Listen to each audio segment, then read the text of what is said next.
وہ کہتے ہیں نا آپ سسٹم سے آؤٹ ہو رہے ہیں، کوئی کہہ رہا ہے محنت سے ہو رہے ہیں۔ تو جو عمران خان نے فیصلہ کیا ہے کہ آپ استعفے دے دیں کمیٹیوں سے، اور اس کے اوپر یہ خبریں ذرائع سے آ رہی ہیں کہ کھنچا ہوا ہے، تنا ہوا ہے، جو ممبر ہیں وہ کہہ رہے ہیں تحفظات ہیں، یہ آپ بھی کمیٹیوں میں حصہ ہیں، اٹھتی بیٹھتی ہیں، کیا واقعی ایسا ہے عمران خان کا جو فیصلہ ہے اس کے اوپر تحفظات پائے جاتے ہیں؟ پہلی بات تو یہ ہے جی، سیاسی لوگ کبھی بھی مائنس نہیں ہیں۔ اس ملک کی 76 ایئرس تاریخ آپ دیکھ لیں، جو سیاسی لوگ ہوتے ہیں آپ ان کو کرش ڈاؤن کر سکتے ہیں، آپ ان کو سائڈ لائن کر سکتے ہیں، لیکن آپ ان کو مائنس کبھی بھی نہیں کر سکتے۔ عمران خان صاحب نے 2 اسمبلیاں توڑیں، کبھی کسی تاریخ میں نہیں، کسی نے نہیں توڑی تھی۔ انہوں نے جب توڑی تو لوگوں نے کہا کہ جی سسٹم سے وہ مائنس ہو گئے۔ جی 8 فروری 2024 کو جو تمانچہ پڑا جنہوں نے یہ باتیں کی تھی تو وہ سر عام ہے۔ پھر فارم 45 کو 47 میں بدلا گیا، کہا گیا کہ جی سسٹم سے آؤٹ ہو گیا۔ 2 سالوں سے جس طریقے سے اس ملک کی عوام کھڑی ہے تو کوئی کسی کو مائنس نہیں کر سکتا۔ ٹھیک ہے۔ یہ پولیٹیکل ڈیسیجنز ہوتے ہیں، اور یہ جو لیڈر ہوتا ہے اس کا ویژن ہوتا ہے، اس کو بہت سی چیزیں نظر آ رہی ہوتی ہے جو باقیوں کو نظر نہیں آ رہی ہوتی ہے۔ خان صاحب نے یہ فیصلہ کیا ہے، خان صاحب وہ کہہ سکتے ہیں کہ فائنل اننگ کھیل رہے ہیں، تو جو بھی ان کا فیصلہ ہوگا وہ من تسلیم کیا جائے گا۔ تحفظات ہو نہیں سکتے، پہلی نہیں ہو بات۔ سکتے۔ ریزن اس کی یہ ہے کہ دیکھیں جی، میں یا کوئی بھی اور جو اس ایوان کا حصہ ہے ان کی کوئی ذاتی پہچان نہیں ہے، کوئی ذاتی حیثیت نہیں ہے۔ سب عمران خان کے نام پہچان اور ان کے ووٹ کی وجہ سے ہی اس ایوانوں کا حصہ بنے ہیں۔ تو جیسے ہی خان صاحب کہیں گے، جو خان صاحب کہیں گے، منوان تسلیم کیا جائے گا۔ پھر آپ لوگ کہتے ہیں کہ ہماری پارٹی جمہوری ہے، ڈبیٹ ہوتی ہے، فیصلے ہوتے ہیں، ایک جمہوریت کو ووٹ دی جاتی ہے، لیکن ہم نے دیکھا سیاسی کمیٹی نے فیصلہ کیا ہم نے ضمنی انتخابات میں جانا ہے، لیکن عمران خان صاحب کو شاید ناگوار گزرا، انہوں نے کہا نہیں ہم نے سسٹم سے ہم نے ضمنی انتخابات۔ پھر سیاسی جماعت نے سیاسی کمیٹی میں نے اس فیصلے کو ریورس کیا، ریویزٹ کیا، کیوں؟ کیا ایک آپ کو جو ممبران ہیں ان کو یہ فیصلے کرنے کا حق نہیں ہے کہ وہ فیصلہ کر سکیں کہ ہم نے جانا ہے نہیں جانا؟ دیکھیں جی، ہماری پارٹی مورسی سیاست کے خلاف ہے۔ خان صاحب نے کہا کہ جو لوگ نااہل ہوئے ہیں یہ ان کے ساتھ زیادتی ہے کہ ان کی سیٹوں پہ کوئی اور ہے۔ زیادتی تو صحیح؟ آپ کی تو اگر پارٹی الیکشن لڑتی تو ان کی فیملی سے تو ٹکٹ نہ ملتا نا، کسی کو، کسی ورکر کو ملتا، کسی ورکر کو تو ان کے ساتھ تو تھی نہ زیادتی۔ تو سیاسی کمیٹی نے ایسا کوئی نہیں تھا کہ جی سیاسی کمیٹی اور خان صاحب کے فیصلے میں کوئی ڈفرینشیٹ تھا، نہیں جی۔ خان صاحب نے ان کو آپشنز دیے اور پھر ان سے کہا کہ آپ ڈیبیٹ کر کے اس میں آپشن اویل کریں۔ انہوں نے بائیکاٹ کا آپشن اویل کر لیا۔ پہلے لڑنے کا پھر بائیکاٹ کا۔ جی جی، تو وہ آپ دیکھتے ہیں نا، پروز اینڈ کونز دیکھتے ہیں۔ اچھا یہ بتائیے گا کہ آپ ڈبیٹ تو آپ لوگ کرتے ہیں، تو عمران خان نے اپوزیشن لیڈر کے لیے 2 نامزدگیاں کی ہیں جو کہ پارٹی کا حصہ نہیں ہے۔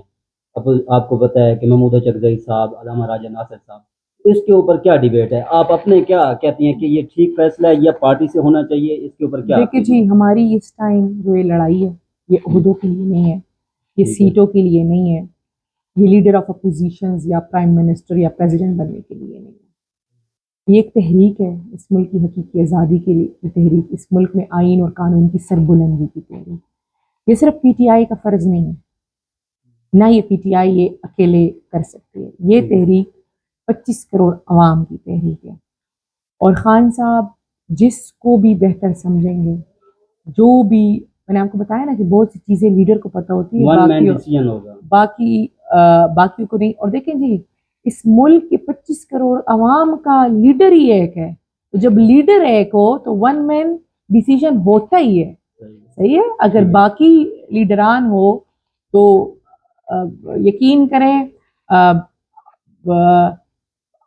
آن اے لائٹر نوٹ یہ بتا رہی ہوں یہ بات کہ اگر آپ خان صاحب کا کوئی ڈیسیجن ہو نا تو آپ کے سارے گھر والے بھی کہیں گے کہ خان صاحب صحیح کہہ رہے ہیں۔ اس ٹائم ایک، کیونکہ وہ اس ملک کے لیے کھڑا ہے، وہ اپنے لیے نہیں کھڑا، لیکن وہ چاہتا تو پیپلز پارٹی کے ساتھ الائنس کر لیتا، ہم حکومت بنا لیتے، نہیں بنائی، آفرز ہوئی تھی، نہیں بنائی انہوں نے، کیونکہ اس ٹائم وہ ان کا سٹینڈ پرنسپل سٹینڈ ہے۔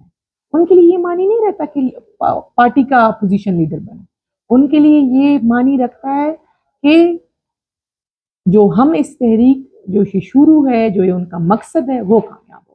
اور ہم چاہتے ہیں کہ جو بھی لوگ اس ملک میں آئین کی اور قانون کی سربلندی چاہتے ہیں، قانون پہ یقین رکھنے والے لوگ ہیں، اس ملک کی بقا چاہ رہے ہیں، وہ اس تحریک میں شامل ہو۔ لیکن اس سے نا جو ہم یہ دیکھ رہے ہیں کہ حکومت ہے وہ خوش ہو رہی ہے، شاید ان کی خواہش بھی یہی ہے کہ آپ لوگ مینس ہو پہلی جائیں۔ بات تو یہ جی وہ کہ حکومت کی جو یہ چیخیں آپ سن رہے ہیں تو آپ اندازہ اس سے لے ثناء لیں۔ اللہ کہتے ہیں یہ تو مینس ہو جائیں کہ اگلے یہ میں آپ کو تھوڑا بتا دیجیے، یہ رانا ثناء اللہ صاحب پولیٹیکل سٹیٹمنٹس دے رہے ہیں۔ رانا ثناء اللہ صاحب کو خود بھی پتہ ہے کہ ان لوگوں کی کیا کیپیسٹی ہے، فارم 47 کی بیساکھیوں پہ کھڑے ہیں، اتنی ان کی کیپیسٹی نہیں ہے کہ اڈیالہ جیل میں یہ ملاقات کرا دے، تو ان سے بندہ کیا مذاکرات کرے، پہلی بات۔ دوسری بات یہ ہے کہ اگر ان کی جو چیخیں ہیں نا جو خان صاحب نے نامینیٹ کی ہے، تو ان کی چیخوں سے اندازہ لگا لیں کہ خان صاحب کو کتنا صحیح فیصلہ ہے۔ آگے اگر فیصلہ یہ آتا ہے کہ آپ سارے استعفے دے دیں اسمبلیوں سے، سینٹ سے، تو وہ تو آپ لوگ کہیں گے ایک سیکنڈ بھی نہیں لگائیں ایک گے جی۔ سیکنڈ میں لگے۔ اچھا یہ بتائیے گا، ایک اور بھی ڈیبیٹ چلتی ہے کہ آپ کہہ رہے ہیں نا عمران خان کا فیصلہ ہوتا ہے، ایک اور بھی فیصلہ آیا تھا یہ کہ مشال یوسفزئی صاحب کو سینٹ کی ٹکٹ دے دی گئی، اور یہ پھر ہم نے سنا کہ میرٹ پہ فیصلہ نہیں ہوا۔ تو میرٹ کیا تھا، میرٹ پہ فیصلہ کیوں نہیں کیا گیا، اور کون میرٹ کی خلاف ورزی کر رہا تھا؟ پہلی بات تو یہ جی کہ مجھے نہیں پتا کہ ایک اسٹیٹمنٹ کس نے دیے ہیں کہ یہ علیمہ خان صاحب نے کی تھی۔ اچھا تو اس میرا لیڈر عمران خان صاحب ہے اور اس پارٹی کا وہ لیڈر ہے، انہیں پتہ ہے یہ کون میرٹ پہ ہے اور کون میرٹ پہ نہیں ہے۔ اور پہلی بات تو یہ ہے جی کہ اگر میرٹ کسی کے آگے پیچھے ہونا ہے تو سوری میں اس میرٹ پہ کوالیفائی نہیں کرتی۔ ہاں اگر میرٹ تعلیمی قابلیت ہے تو جتنے بھی کینڈیڈیٹس پلیسڈ کرائی گئی تھی میرے ساتھ، اگر ان کی تعلیم مجھ سے زیادہ ہے تو پھر آ کے بات کریں۔ تحریک کے حوالے سے اگر وہ مجھ سے زیادہ میدان میں کڑی ہے تو آ کے بات کریں۔ اگر ان پہ مجھ سے زیادہ ایف آئی آریں ہیں تو آ کے بات کریں۔ اگر وہ مجھ سے زیادہ ہرڈلز فیس کر رہی ہیں تو آ کے بات کریں۔ ایک آخری بات، میری نامینیشن خیبر پختونخوا کی چاروں ریجنز کی مشترکہ طور پہ تھی۔ یہ تو میرٹ پہ ہوا، لیکن آپ بھی سوشل میڈیا دیکھتی ہیں، آپ نے بھی دیکھا ہوگا مرزا افریدی صاحب اور آپ کی جب ٹکٹ اناؤنس ہوئی تو کافی تنقید ہوئی، کافی لوگوں نے سوالات اٹھائے، تو اب مرزا افریدی صاحب جو کہ ایک 9 مئی کی مذمت کر کے چلے گئے تھے، ان کو ٹکٹ دے دیا گیا، پھر آپ کے اوپر یہ جو تنقید تھی کون کروا رہا تھا؟ اس کے اوپر آپ پہلی نے بات تو یہ نا جی کہ تنقید کے کچھ تنقیدوں کے نا سر پیر نہیں ہوتے، کچھ تنقید نہیں ہوتے، کچھ جیلسی ہوتے ہیں، کچھ انٹرنلی بلڈ اپ کیے جاتے ہیں، صحیح ہے جی۔ وہ تو جو میرا کیس تھا وہ تو پورے پاکستان نے دیکھا کہ کیا ہوا کیا نہیں ہوا۔ میرے لیے سب سے بڑی خوشی کی بات یہ تھی، میرے لیے سینیٹر بننے سے خوشی کی بات یہ تھی کہ میرے لیڈر نے کو میں یاد تھی 5-5.5 مہینے میری ملاقات نہیں ہوئی ہے، کوئی مجھے پتہ نہیں ہے کہ اندر کیا ہو رہا ہے، کوئی میرا پیغام اندر نہیں جا رہا۔ اس کے باوجود اگر خان صاحب نے مجھے اس قابل سمجھا ہے تو میری تو آخری سانس تک یہ کوشش ہوگی کہ میں ان کی ایکسپیکٹیشن پہ پوری اتری۔ انہوں نے جو مجھے ذمہ داری دی ہے وہ ہر حد تک میں وہ ذمہ داری نبھاؤں۔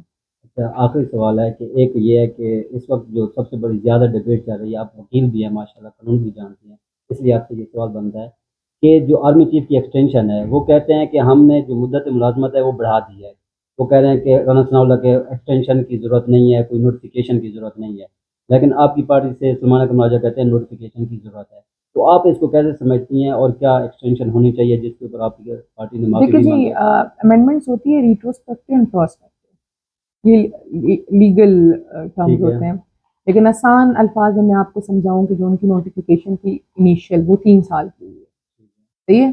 تو اگر درمیان میں امینڈمنٹ آئی بھی ہے تو وہ جو کہتے ہیں نا کہ ایکسٹینڈیبل نوٹیفیکیشن ہوگی ان کی ہوگی، صحیح ہے، اور وہ ہونی بھی چاہیے۔ لیکن چونکہ اب یہ پتہ نہیں کیا اس میں ان کا کیپیسٹی تو ان کی ہے نہیں کہ یہ نوٹیفیکیشن رکوا سکے، نہ ان کی اتنی اوقات ہے، لیکن کچھ چیزیں یہ وہ کہتے ہیں نا کہ اپنے آپ کو بڑا انقلابی ثابت کرنا چاہتے ہیں، تو میاں صاحب تو نہ ادھر کہہ رہے ہیں نہ ادھر کہہ رہے ہیں، وہ کہتے ہیں نا کہ آگے ان کا کنواں ہے پیچھے ان کی کائی ہے، تو اب وہ ڈیسائیڈ کریں گے کہ انہوں نے کنویں میں گرنا ہے یا کائی میں گرنا ہے۔ آپ لوگوں نے بھی ڈیسائیڈ کر لیا؟ دیکھیں جی ہم کیا ڈیسائیڈ کریں، کر تو وہ رہے ہیں سارا کچھ، اور اس ٹائم یہ میں کہتی ہوں نا کہ یہ بےمانی سی بحث ہے، سسٹم ان کا، نظام ان کا چلا وہ رہے ہیں، آگے انہوں نے کٹ پتلیاں رکھی ہوئی ہیں فارم 47 کی، تو یہ بڑی بےمانی سی بحث ہے۔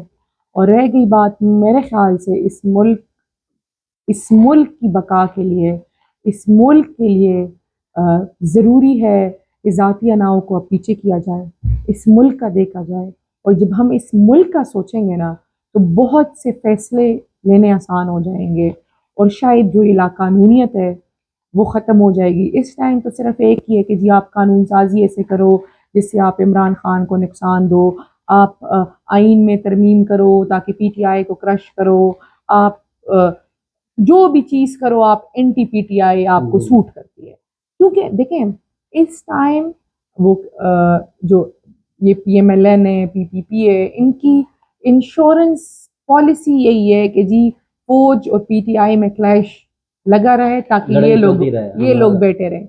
جس دن یہ لڑائی ختم ہوگی ان کو پتہ ہے کہ ان کا انجام کیا ہوگا۔ جلدی ختم ہو گئی۔ ہماری تو دعا ہے کہ جلدی ختم ہو، اور دعا یہ ہے کہ اس ملک میں آئین اور قانون کی سربلندی آئے۔ آئین اور قانون کی سربلندی آئے گی نا تو ہر وہ ادارہ جس کا جو قانونی دائرہ اختیار ہے اس میں جائے گا واپس، تو ہی اس ملک کی بھلائی ہے۔ تھینک یو، بہت بہت شکریہ، جزاک اللہ۔